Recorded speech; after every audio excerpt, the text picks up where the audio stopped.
Sunandaji, first of all, welcome on Times Network. Just tell us about your journey. Who was your inspiration to join Vedanta, and how long it's been you being a part of Vedanta Academy? So, as you know, my father and guru is Swami Parthasarathy, and I believe I would have picked up the interest quite early in life, but consciously, I would say around 16, I had this deeper interest to find out more about the subject because it had a lot of meaning. And the very purpose of life and living is what I found in the subject. So my association with Vedanta would go back in time. The Vedanta Academy was started only in 1988. And I've been associated with the Academy ever since. Lovely. So now when we see that there are a lot of youths participating in such activities, they also want to add their role, their part to the society. How does Vedanta help them achieve those goals? Well, what you find in the world is, one set of people are very active, dynamic, efficient, progressive, successful. But by their own admission, they seem to have lost their peace of mind. In fact, if they want to be happy and peaceful and relaxed, they've got to get away from work. That's the general attitude. Right. And then you have those who are happy-go-lucky, peaceful, joyful, but by no means achievers. And then you wonder whether it's ever possible to be successful and peaceful at one time. So here is a subject. It is a science of life and living that teaches every person, particularly the young, how to combine both dynamism, success, efficiency, and be completely relaxed, peaceful, and happy. Okay, so for the general public, those who are watching this interview right now, what is Vedanta and how is it relevant to the modern world today? Vedanta is the science of life and living. It actually introduces yourself to yourself. When I say that, when a human being is born, unlike all other creatures, every other creature born knows exactly how it must live its life. All other creatures, you could say, tread a beaten path. It's all set for them. But in the case of a human being alone, there is what we call choice. A human being, you could say, is blessed with this choice in life. In other words, to put it simply, you could be placed in the best of situations and be miserable. You could be placed in the worst of situations and come out in flying colors. So since we have this choice, we need to know how to make the choices. So here is a subject that not only introduces yourself to yourself, you know who you are and you know how to bring out the best in you. I'm putting it very simply. Of course, Vedanta doesn't stop there. First of all, it teaches you to live a complete life and then ultimately leads you to what most people would perhaps ponder on. What's the meaning of life? We're born into this world. What am I supposed to achieve? Where did we come from? Where are we going? There are many questions relating to human life which most people don't know. So Vedanta is a subject that helps us find those truths. Interestingly, now we have seen that there are youths coming from different, genre of businesses, the jobs that they do, and they are interested in the spirituality, though they don't know about it. So what is Vedanta Academy and how do you train the youths over there, the students? In the Vedanta Academy, the whole program aims at all aspects of the human personality. We have what you could call an outer personality, the body, which acts. Two things that the body does. It perceives the world and you respond, you act in the world. This is your outer personality. But you also have an inner personality. Every human being has an inner personality, which is constituted of one's mind or manas and intellect or buddhi. In fact, it is this buddhi, the intellect, that sets the human species apart from the rest of creation. Now, in the academy, every aspect of the personality is looked into. The way we act, the way we perceive things, the way we feel. Everybody has feelings, but are your feelings a source of strength or weakness? Are your actions perfect or imperfect? How do you perceive things? In the right perspective, or do you not get it? So, not only that, above all this, the ability to think clearly. See, whoever you are, if you're able to think clearly, you can act effectively in this world and be successful. So, the overall personality development is what the program does for an individual. And above all, as I've said earlier, it leads one to the ultimate truth of human life, which is the discovery of your essential being. So there has been a very massive impact over the people, those have obviously participated. So if we talk about the number of years that people have started participating, how is that growing? The impact in people's life, the youths, those who participate there and join the courses.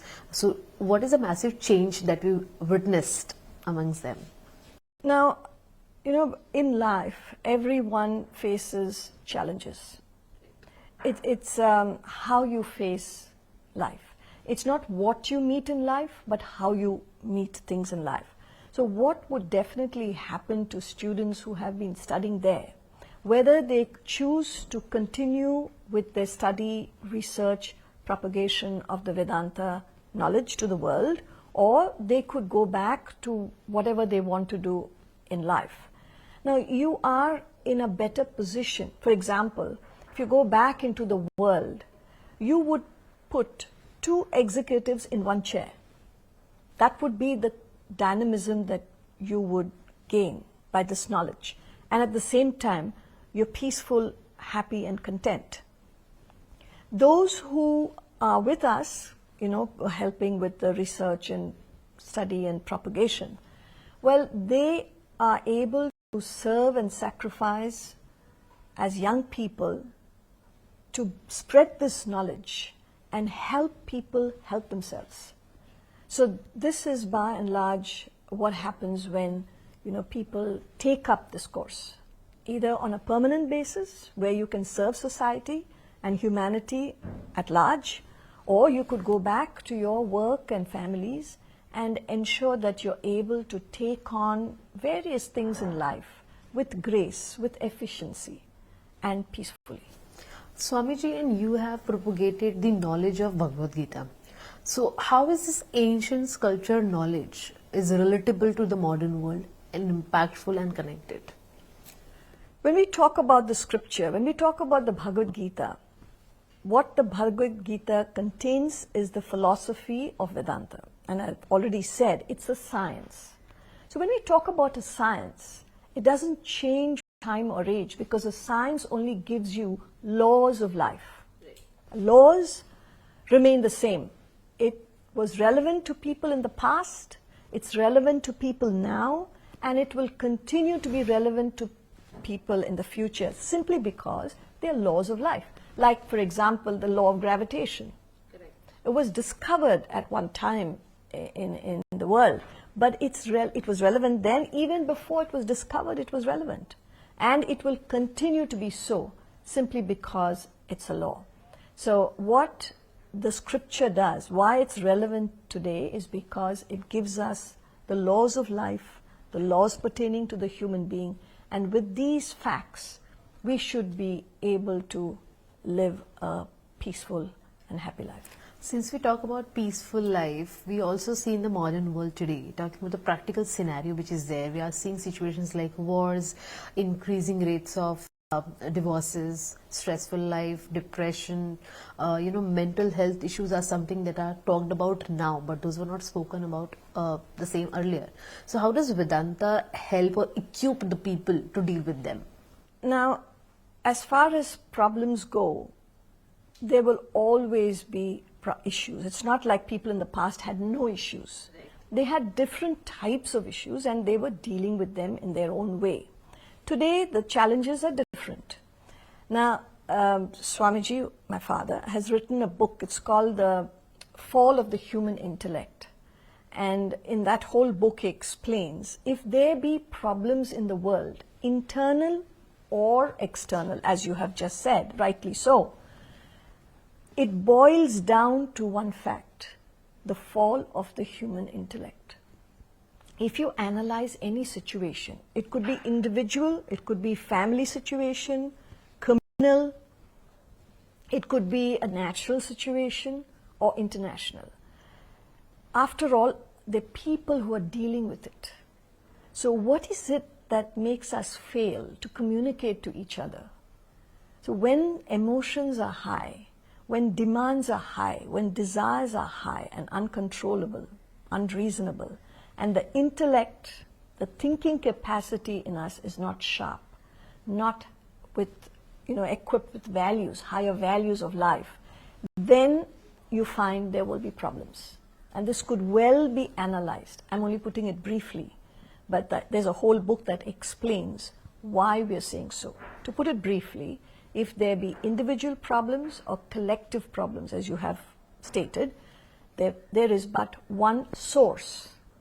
I'm not simplifying it, but I'm only saying there is one source, and that is the fall or lack of use of the human intellect. But how do we speak about those people, because we have already seen that since you talk about intellectual abilities of people, we are seeing that war-like situation, terrorism-like situation, an official crisis that we are facing in our regular job life, we also see that it is an intellect of people that of course fails to understand the situation or face the situation.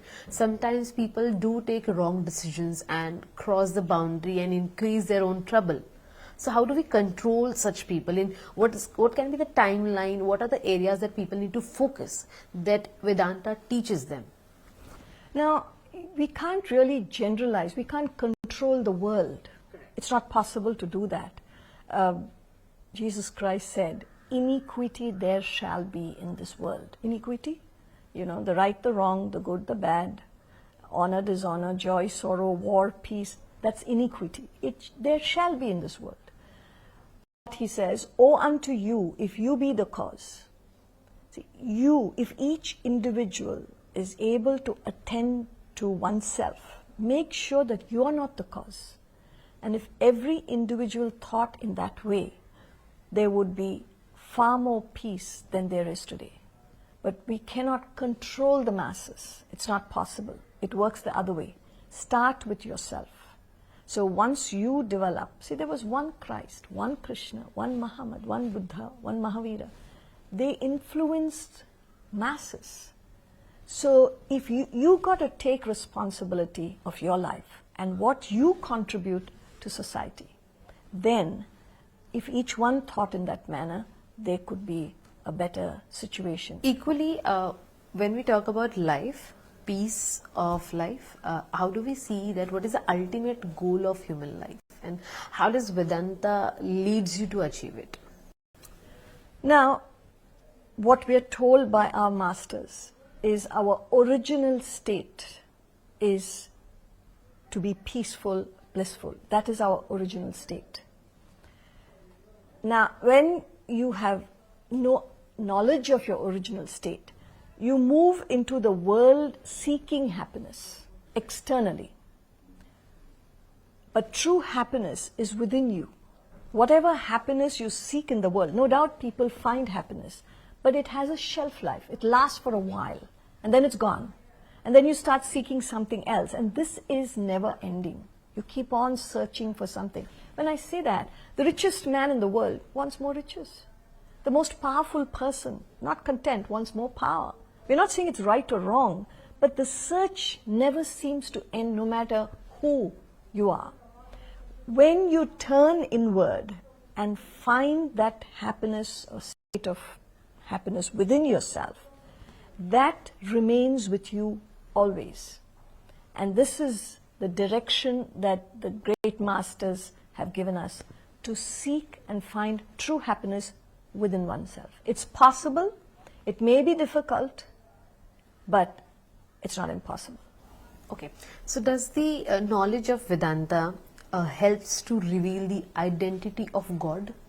Now, when you use the word God, it's just another word that we use for something we don't know. You know, the sun rises every morning and sets every evening. Who's making that happen? Don't know. You put a seed into the earth, it sprouts into a plant, it becomes a tree, yields fruits. Who does all that? Don't know. You're seeing right now.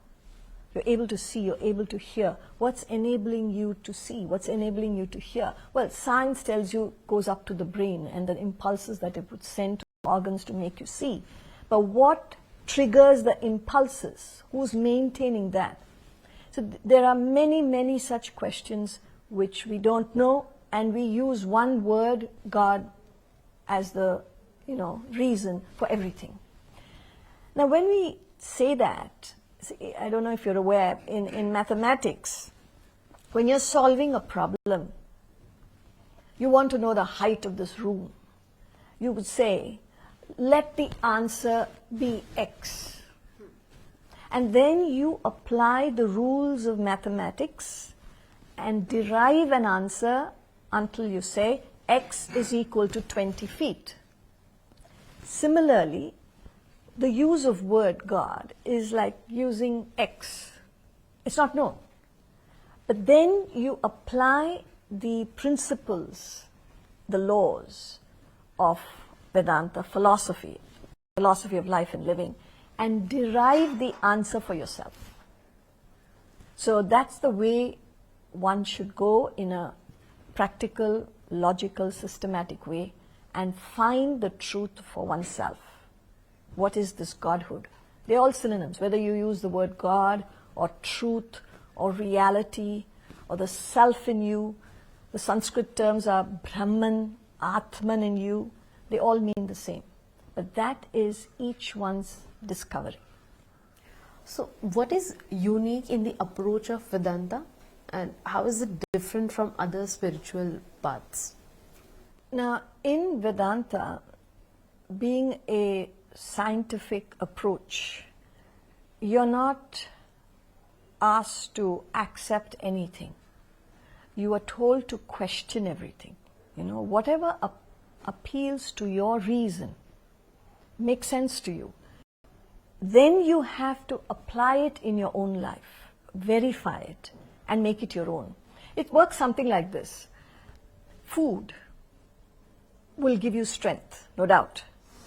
But not just food. You have to take in food, you have to chew it, you have to let it get digested in your system, and then it gets assimilated and then converts into physical strength. In a similar way, the food for thought given by this philosophy is not meant to just accept, but you listen to something, you don't have to accept it, you don't have to reject it. Take it for what it says. Think about it. You've got to reflect on these ideas. It takes time. And then you have to digest the ideas, verify them in your own life until it becomes a part of you. Until then, you're well informed maybe, you have knowledge of the subject maybe, but it doesn't transform you. You're not benefited by it. So when you assimilate the knowledge, then it converts into what you could call mental strength. And with that mental strength, you can deal with anything in the world externally or internally. So the process to understand your own spirituality, your own real identity within, the internal apart from external, that process is something that you are saying that it is different from other spiritual paths. I wouldn't comment on other spiritual paths because I don't know what they're doing. I can only say what Vedanta recommends, being scientific, logical and systematic. It would tell you how to help yourself, how to develop that inner strength with your own, a process, inner process. So in other words, you're not dependent on any personality. You're not dependent on any external factor. It's something like Physical fitness. Physical fitness, you may go to a gymnasium, you may have a trainer, a good trainer, but it is of no use unless you train yourself. So another beautiful verse from the Bhagavad Gita, it says, Uddharet Atmana Atmanam. You've got to lift yourself by yourself. So you may have the best of trainers, like I said in the gymnasium, but unless you work it out, unless you sweat it out, you put in effort, you're not going to become physically strong. Similarly, Vedanta gives you all that you need to evolve, to develop yourself, but you have to help yourself. So what are the avenues for those who are interested to the subject, those are interested to know more about the same? Well, fortunately for us, we are close to Mumbai. Between Mumbai and Pune, we have an academy. We call it the Vedanta Academy. And it runs a 3-year residential course. It's meant for youngsters. And it's a full-time course where we teach the Vedanta philosophy, Upanishads, the Bhagavad Gita, and also the books written by Swamiji. I mentioned one of them, The Fall of the Human Intellect. There are 4 important books. If one is not able to make it for the 3-year course, then we have the books available. There are 4 books that would be important for anyone. The first is The Fall of the Human Intellect. The second would be governing business and relationships, because we are engaged in work and we are relating to people at home and at work. So how do you manage both? And then a very important book, it's called The Holocaust of Attachment, where it deals with the problems of the mind. Again, individual mind and collective minds. It could be the mind of the family, it could be the communal mind, it could be a collective mind. What are the roadblocks and how to avoid them? That would be the whole book. And finally, the entire philosophy given in a very simple yet profound way is the Vedanta treatise, the Eternities. It begins with, what is Vedanta? Why do you need to study the subject? How should you approach it? What is the scope of the subject? And so on and so forth. It takes you gradually from basics to what is the ultimate truth of human life. That's the whole book. So these 4 books are important for anyone who's interested. And in addition to this, we have the 3-year course that we teach in the academy available online in the form of e-learning. So with these programs, it should be possible for anyone to help themselves. And in addition to that, those who'd like to come to the academy, they're welcome. We have retreats, 5-day programs, where we package the knowledge in a way that even initiates people who have no idea what this knowledge is all about and where to start could help themselves. Okay, so how is Swamiji's work being propagated across the world? Now, the graduates of the academy take this knowledge to various centers in India and abroad. They are placed, they've found places in different cities, and they have regular classes, retreats, programs for the public from time to time. So they are doing it on a regular basis in different parts of the world and in India.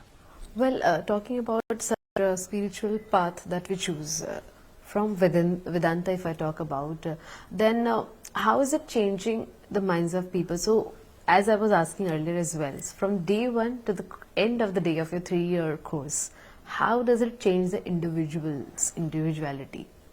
The various aspects of the personality, like I said, there are 3 aspects. Your physical body that acts.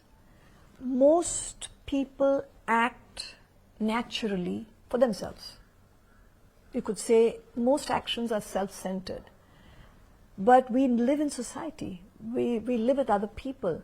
How far are we able to identify with others? Are we able to serve and sacrifice? Or are we only thinking about ourselves? So any society that is self-centered will have problems. When we think of living with each other peacefully, you're acting in an unselfish manner.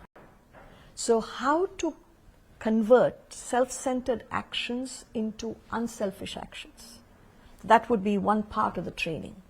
Again, with relation to feelings, everybody has feelings, but naturally you would feel for yourself a maximum you can think of your family and friends. This is natural. Now, in the Vedanta treatise, the book that I mentioned, we understand that feelings would naturally flow towards your loved ones.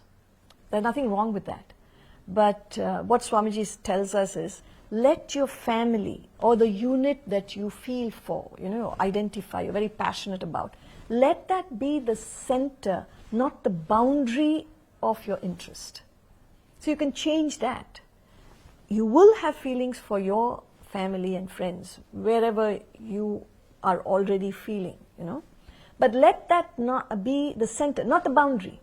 So move from that. Think about the others. There are people around. There's so many, not only people, what about the animals? What about nature? We've got a duty to live on this planet with other creatures. So do we care for them? So that sort of empathy, that kind of identification you are supposed to develop.